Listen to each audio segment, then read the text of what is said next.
Welcome to Warwick Game Design. I'm Daniel, the president for the 2020 to 2021 academic year, and in this video we'll introduce the society, who we are, what kind of games we make here, and what events we run. We'll also have a short introduction from each exec member and a frequently asked questions section to go over the kind of questions we get asked every year and a few we think will be asked for this year. In the background, we'll be running footage of games that have been made at the society to give you some idea of the kind of things we make here. So, what is Warwick Game Design? Here we make games. Not just video games as you might expect, but board games, card games, social games and VR games, plus the odd experimental project like mini escape room style tabletop games. We welcome all skill levels. Whether you've never made a game before or you've published multiple titles online, you're welcome at WGD. Even if you're totally unsure where to start, we'll help you find a good starting point.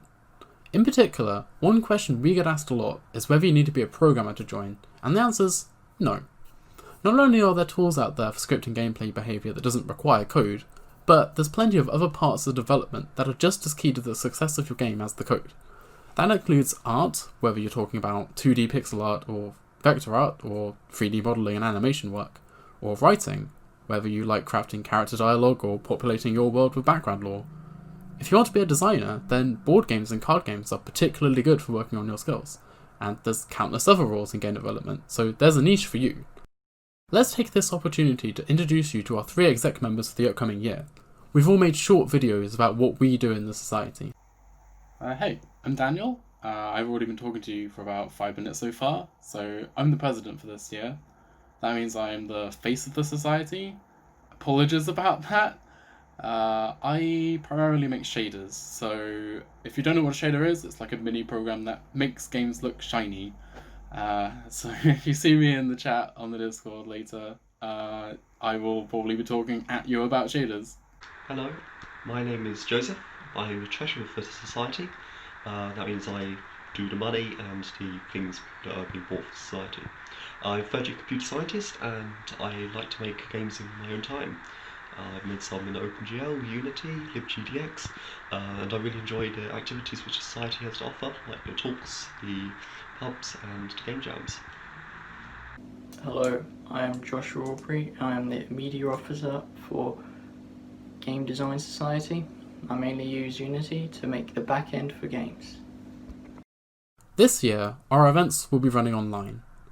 Every week on Wednesday, we run a drop-in workshop and showcase session over Discord voice chat from 2 to 6 PM. This is a good place to meet other society members while working on your games. It's primarily a social event and a place to learn more about the game making process, so if you want to talk to us about getting started with making games, this is a great place to start. Of course, we're always happy to answer your questions any day of the week on Discord. During the social, you're also welcome to screen share and show off anything you're currently working on, or stuff you've worked on in the past. You may have already seen our welcome showcase on YouTube, which I'd recommend watching to get a feel for the kind of games we make here. There will be opportunities to have your games featured in future online showcases later on in term. Game jams are some of our biggest events. If you've never taken part in one before, they usually take place over 48 hours, during which you're given a theme to make a game for. Different kinds of jam have different quirks and restrictions. For example, Ludendare, which is taking place this weekend, has a compo version made for solo entries working from scratch, and a more lenient jam version which lets you work in teams, allows usage of asset packs and gives you an extra 24 hours to make your game. We host a site for Global Game Jam every year, which is open to external developers, and it's usually our most popular jam. Finally, we host our own 48-hour jams from time to time, with pretty relaxed rules. This year, the first one's happening on the weekend of week 2, so keep an eye out for more information. Occasionally, we host other kinds of events, such as gaming socials, where we all band together and play multiplayer games like Jackbox, Super Smash Bros, and card games like Mao, and many, many more. Then there's one-off trips like EGX each year, or our termly quizzes. Look out for more details on events like those when we're able to run them. We also host talks from people in the games industry or society members throughout term. In the past, we've had talks from society alumni at developers such as Playrun Games and Frontier Developments, as well as teams from nearby developers like Sega Hardlight. This year, our timetable might be a bit more fluid than usual, so look out for more details on our social media and Discord. Outside of the society, we're located within a vibrant local game dev community. Just down the road, Leamington Spa is home to so many game development studios that it's been nicknamed Silicon Spa, and this opens up the opportunity to meet developers working nearby, not just at our talks, but at events hosted in Leamington, at least when they're able to run properly in the future.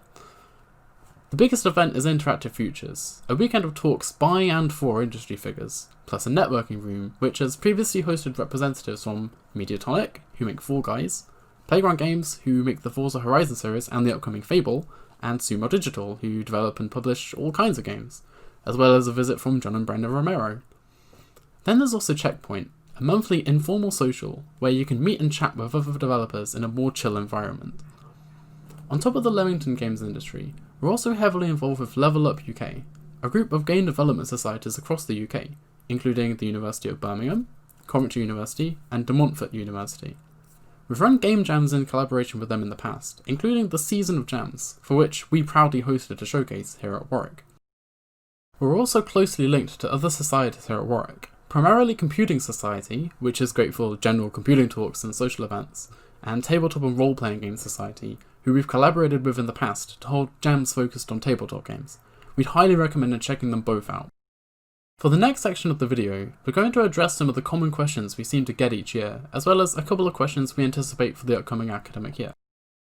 The most popular question is, I've never made games before, am I allowed to join? Our answer is always an emphatic yes, anyone can join regardless of experience. We don't assume or require any prior experience whatsoever, so everyone's welcome, whether you've tinkered with a game engine for 5 minutes or published a fully fledged game. The next question is there a specific game engine or game dev tool that I have to use at WGD? No. While some engines and tools are more popular here at the Society, and therefore you're more likely to have support for them, we encourage you to use whatever tool you're comfortable with. Another popular question is, do I have to learn programming to join? And the answer to this question is also no. We encourage you to join if you're looking to be an artist, writer, or designer and have no interest in writing code. Programming can be very helpful when creating video games, but it's not absolutely essential for joining at all. If you want to develop a game by yourself and you're worried about needing to code, there's ways around it. Many engines support visual scripting, such as Unreal Engine's Blueprints or Unity's Bolt. Visual scripting is often seen as a more friendly option for crafting behaviour than just writing code. Or you can write games that completely sidestep the need for programming, such as narrative-focused games using tools like Twine, or physical games that just require pen and paper. There's also the option of teaming up with someone else who knows how to program, or vice versa if you're a programmer and you struggle with the art, writing, or design. Our Discord is a great place for finding teammates. Just drop a message in #general or #gamedev, or post some of your work in #show-and-tell, and see who's interested in what you're working on. I want to make games, but I'm not sure where to start. What should I do? This is a common question from people who've never made games before and they're struggling to find their niche. A good first step is of course to research what roles are available and see if anything jumps out at you. We've simplified things a little in this talk, but there's a lot of variety beyond just programmer, artist, etc. If nothing especially jumps out at you, I would recommend lowering the mental barrier to entry. It's very daunting to think about downloading new tools or buying special equipment, but the simplest way to get stuck in is to just grab a pen and paper and draw something very basic. It's essentially free and it's very quick, so there's no point in rushing out to buy loads of new drawing tablets and a programming course and tons of other things when you can get started on your very first game on paper right now. From there, maybe you'll have a bit more confidence in which parts of the process you liked and more of an idea of what you want to try out next. Another common question is, of course, how much does it cost to join and how do I join? So we cost £2 for a year, although you need to also have a Societies Federation membership. You can find more information on the Warwick SU website's Society section. How will COVID-19 affect your events? We expect this question to be asked a lot this year, especially from our existing members. Pretty early on, it became apparent that in-person events will be impossible to properly plan, so our events are moving online. For returning members, this means we won't be able to run our pub socials for the foreseeable future, and it also means our talk schedule will be a little bit more uncertain as we're adjusting to new formats for our talks and showcases. We're able to continue our workshops on Wednesdays during the same time frame as before, but they're running over Discord voice chat, and we're making this session available for anyone wanting to showcase the games instead of our usual in-person showcase events. Game jams will also take place online, and people will be able to chat over Discord, similar to how the workshops are running. A question we get occasionally is, can I promote my stuff using your society's social media? The answer is yes, as long as you're not spamming. We have a Show and Tell channel on Discord for showing off your projects, although we ask you to use this channel for completed projects or to show off significant milestones.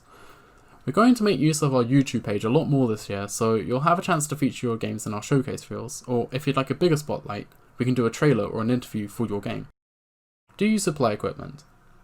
There's some things we can't supply. Unfortunately, you'll need your own computer since we're unable to supply laptops and we can't book computer rooms on campus. We can, however, supply a HTC Vive, controllers such as PS4, Steam and Xbox 360 controllers, as well as cheap USB NES controllers, and tons of resources for creating physical games like blank cards and dice, counters, paper, pens and more. We might not have access to all these materials for a while due to COVID-19, but where possible, we will let you know what is available. And finally, what tools exist for making games? This is a fairly open-ended question, as there's no shortage of game engines, graphics packages, and other tools currently available.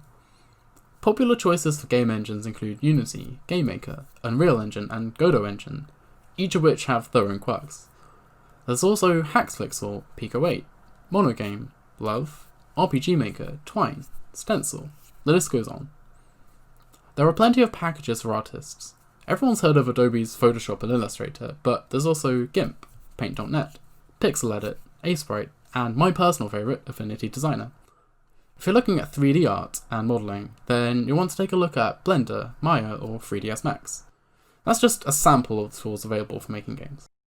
There will be links in the description to all the events, Discord invites, and other places to find us online. We hope you've learned a lot about the society, and we're excited to see you at our socials. Thanks for listening.